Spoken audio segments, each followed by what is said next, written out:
Esta es la radio más escuchada del sureste. Estación 37.6 FM.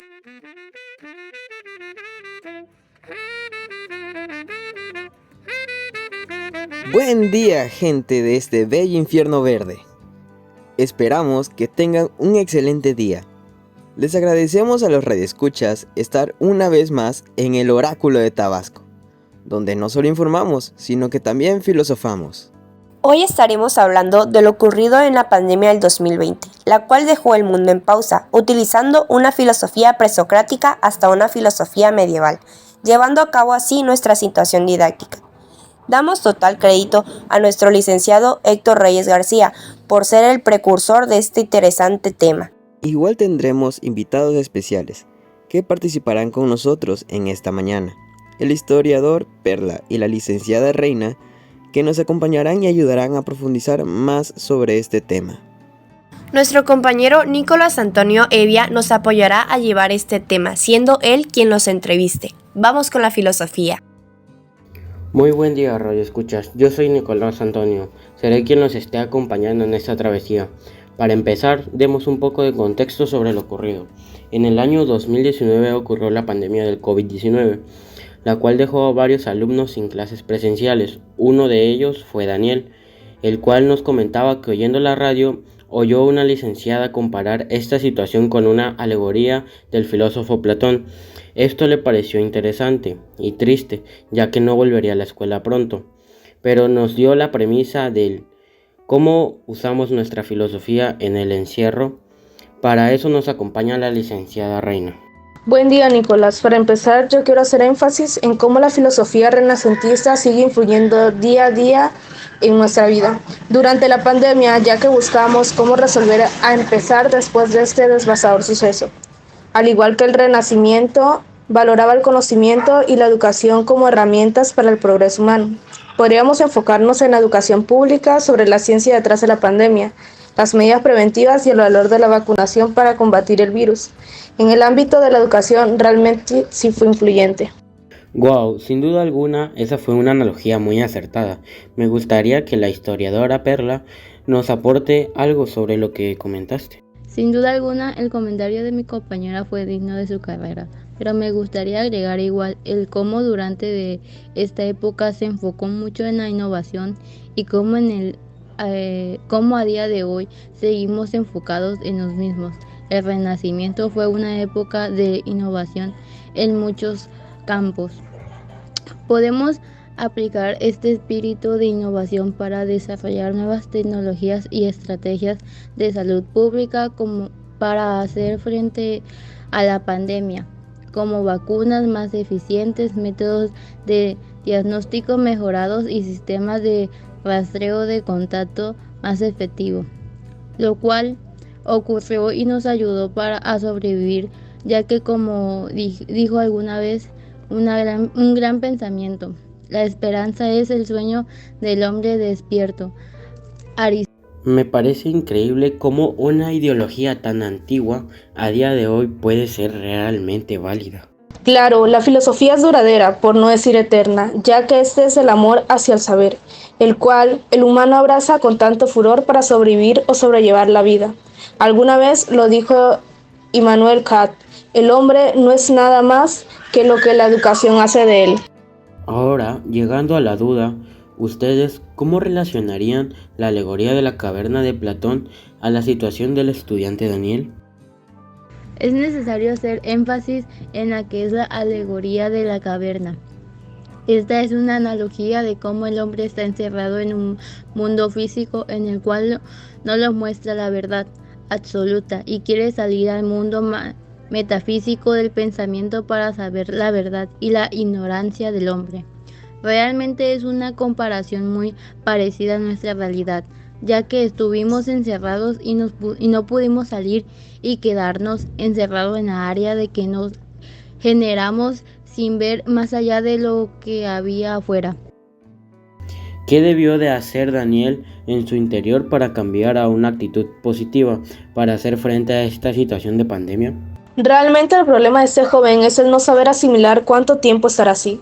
Considero que puede ser optimista ante este suceso, claro, usando una ideología humanista sobre lo que podría pasar en dado caso que no siga las reglas de contingencia.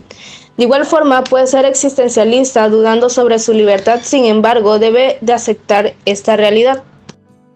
¿Cómo puede adaptarse este joven ante esta situación de pandemia que lo lleve a una nueva realidad? Si hablamos en el ámbito filosófico, existen diversas maneras de adaptarse al cambio de la realidad. Una de ellas es la filosofía del Heráclito, el cual promueve que todo fluye, dando a entender que no podrás cambiar esta realidad, sino vivir con ella bajo sus condiciones y sus reglas. Al igual que el pensamiento budista, el cual nos habla de cómo el cambiar nos ayuda a tener una mayor madurez y cómo es necesario para así conseguir paz y sabiduría. Y Zetzel nos habla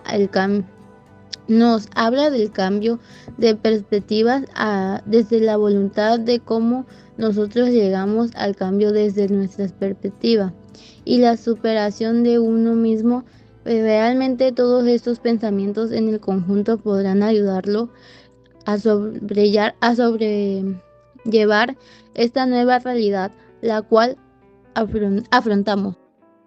Me parece increíble cómo los pensamientos e ideologías realmente son tan influyentes para el humano, ya que estos son los que dictaminan cómo viviremos en esta realidad y la adaptación a ella. Me ha parecido fascinante la colaboración, les doy muchísimas gracias por brindarnos de su tiempo. Agradezco igual a mis compañeros y al público por estar presentes con nosotros. Le paso el micrófono a mis compañeros locutores esperando que haya sido de su agrado. Ok, para conocer un poquito más de dicha experiencia, a continuación tendremos como invitado especial a uno de los alumnos del plantel 37, contándonos todo respecto a su experiencia durante el encierro debido a la contingencia que vivimos del año 2020 al 2022. Hola a todos, muy buen día. Mi nombre es Justin Policroniades y el día de hoy les estaré compartiendo un poco de mi experiencia y el cambio tan abrupto que hubo en mi estilo de vida debido a la situación que se vivió hace unos años en nuestro país. Bueno, podemos comenzar con el hecho de que todo esto empezó a suceder en marzo del 2020, cuando justo un día después de que yo había ido a una albercada, mi madre me dijo que yo ya no iba a poder salir debido a lo que estaba sucediendo, que hasta ese punto yo no tenía ni idea de lo que estaba pasando e incluso empecé a tomarlo como broma. En ese momento estaba muy de moda la aplicación de TikTok, entonces pues en ese momento me gustaba mucho hacerlo, entonces pues yo básicamente hice un TikTok respecto a la situación, porque en ese momento se decía o se sabía que todo esto había pasado según porque un asiático, no recuerdo de qué exactamente de qué país, pero que se había comido un murciélago, entonces como que todos estábamos con esa idea. Así que a mí se me hizo fácil simplemente hacer un video respecto a eso. Lo que yo no sabía es que esas 2 semanas que pues según iban a ser de guardarnos en casa y así, se iban a convertir en 1 año y medio aproximadamente, porque algunas personas empezaron a salir antes o incluso después de esas fechas. Todo esto fue justo para días antes del puente que acaba de suceder, que es por el natalicio de Benito Juárez, que justo fue el 18 de marzo. Entonces, básicamente todo parecía muy normal. Sin embargo, todo se convirtió en una pesadilla porque pues la gente se empezó a desesperar demasiado, empezó a hacer compras de pánico, incluso había gente pues mala, porque para mí es mala, que trataba de que la gente no comprara esas cosas porque estornudaban ellas, tosían ellas, porque para ese momento nosotros ya teníamos como que la información de que esta dicha enfermedad se transmitía pues mediante el aire. Actualmente ya todos sabemos que pues la enfermedad de el COVID-19 es pues debido a un virus.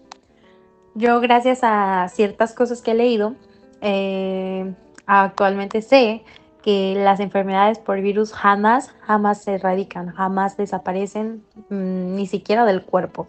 Entonces, básicamente, todos teníamos miedo porque pues, o sea, era una enfermedad nueva, entonces no sabíamos cómo tratarla. Entonces sí era algo que lógicamente podría causar pues ese terror en las personas. Yo, sin embargo, pues la verdad me aterraba más la idea de no poder salir que nada, pues la verdad, aunque luego empecé a escuchar o a ver o que mi mamá me decía de que gente cercana había muerto de esta enfermedad, entonces yo ahí sí como que comencé a tener un poco de miedo, entonces ahí sí ya no me sentía mal por no salir. Lo que sí es que, por ejemplo, yo empecé a pues a ser muy sedentaria en mi vida, en mi manera de llevar mi vida, porque antes de la cuarentena, que se supone que era cuarentena por 40 días, yo hacía mucho deporte, hacía fútbol y también hacía voleibol, entonces como que sí cambió muy drásticamente mi vida, ya que empecé a ser más sedentaria y a solamente pasarme la acostada, viendo videos, viendo la televisión, comiendo. La verdad que yo siempre he sido una persona de que cuando hago ejercicio o cosas así me gusta hacerlo con más personas y no solo hacerlo sola. Entonces es como de que no me daba por hacer ejercicio sola aquí en mi casa. Entonces creo que eso fue lo que más afectó, porque por ejemplo yo en ese momento sí subí mucho de peso. Gracias a mi madre pues no salí nunca y de hecho a mí me llegó a dar el COVID, que en realidad no fue el COVID, fue como una enfermedad derivada de, o bueno, no sé si se le llama así, pero básicamente tenía el nombre de Omicron. A mí me dio hasta finales de año del 2022, no, del 2021. Entonces sí es como de que yo pasé todo el 2020 y todo el 2021 libre de COVID. Hasta el 2021 a finales de año fue que me dio dicha enfermedad del Omicron. Entonces como que sí me cuidé bastante. Sin embargo, luego fueron bajando las medidas de prevención. Entonces, lógicamente, la gente pensaba que ya no, pues ya no estaba la enfermedad. Sin embargo, esa enfermedad jamás se va a acabar, jamás se va a eliminar. Entonces, como que sí, o sea, todavía hay que seguir teniendo dichas medidas de prevención para no, pues, volverla a contraer, por así decirlo, porque en realidad la enfermedad está ya asociada con nuestro cuerpo. Simplemente está como que muy escondida por ahí. Y ya, esa fue mi experiencia. Fue sin duda alguna una de las mejores entrevistas que este programa ha podido presenciar, no tengo duda alguna. El oráculo de Tabasco sí es filosofía. Claro que este programa iba a ser así de filosófico y existencialista, ya que con la participación de una licenciada en Filosofía y Letras y un historiador no se puede esperar menos. Esperemos que el programa haya sido de su agrado y esperemos que allá en casa sigan pensando y analizando nuestra filosofía. Esto ha sido todo por hoy. El oráculo de Tabasco les agradece a los radioescuchas su presencia. Esperamos tengan un buen día y una excelente vida. Hasta la próxima.